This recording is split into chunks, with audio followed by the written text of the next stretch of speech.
All right, this is AZ Home Brewer showing you my new rig. I've spent some time upgrading this.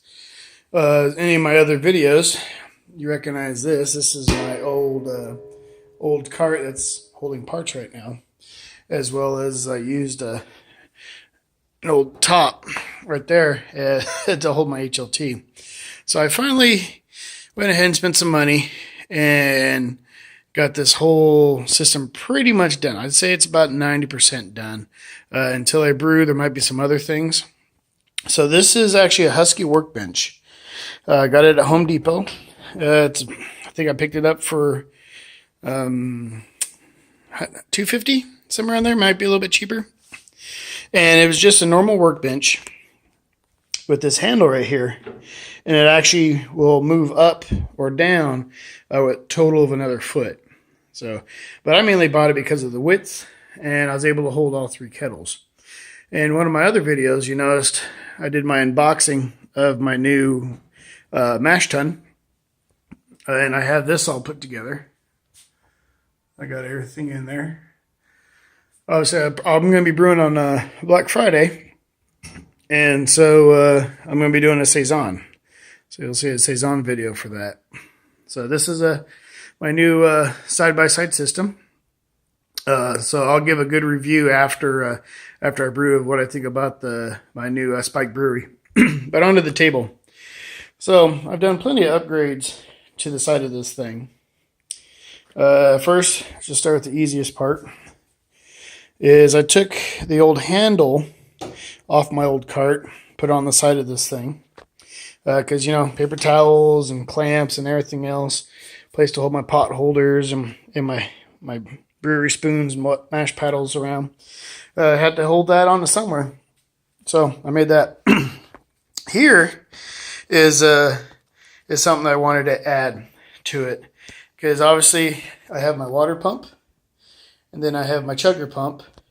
And then I also have this little water pump from my HLT.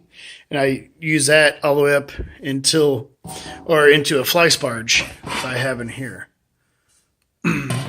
So that's what I usually use that pump for. But I wanted something underneath to where, if you look from the side, how it's recessed just a little bit. Because since I am dealing with liquids, I wanted to make sure if any liquids do drip, it doesn't drip into these plugs. So this is actually a live plug.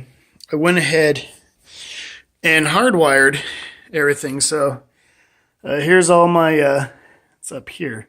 This is my chugger line, then my chugger and my water line. Then it goes all the way back into here. And the main lines come into this unit right here. On the side right here, I actually have my power unit. Goes all the way down, and it'll plug in an extension cord or anything else like that. When I actually go to brew, it's going to be more outside towards my garage, obviously, because I'm dealing with propane. Well, I have this actually hardwired. So this switch right here, I don't have it labeled. This switch right here will run my water pump. So, and that's for when I'm cooling down my wort. This one right here is for my chugger pump.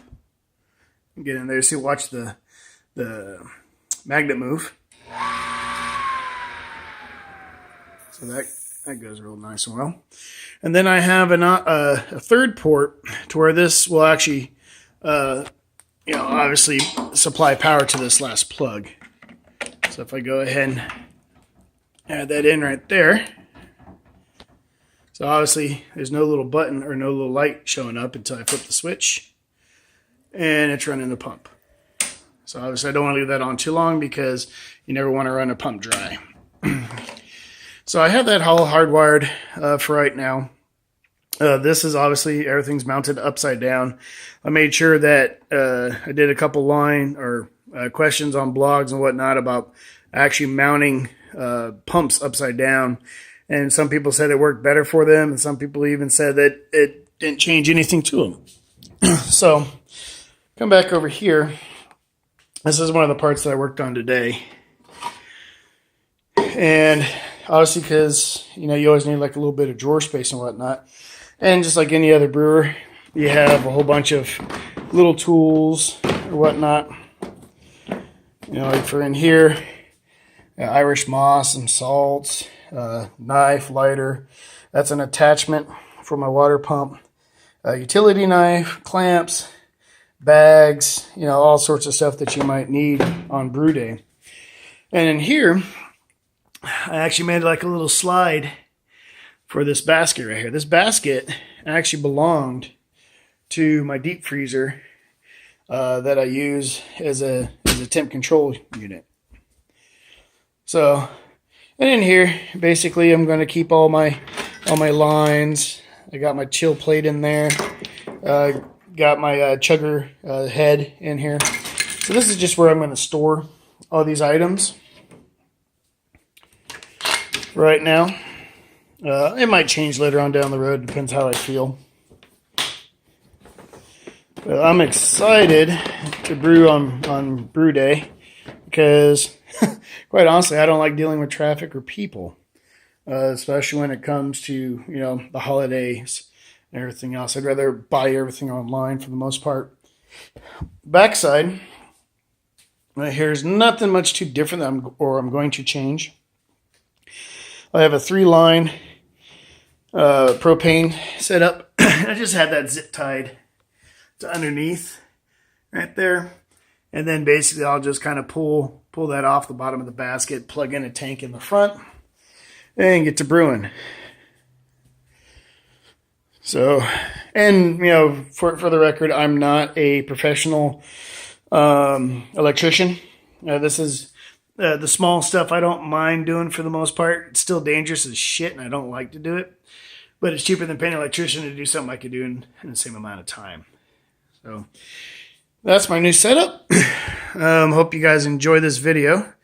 And I'm going to do a couple other test runs on it before I actually do my normal brew day. And work out any little kinks or anything else that I might see. If you have any questions, go ahead and drop it down there in the comments below. And I'll get back to you as soon as possible. This is AZ Homebrewer signing off, and brew on.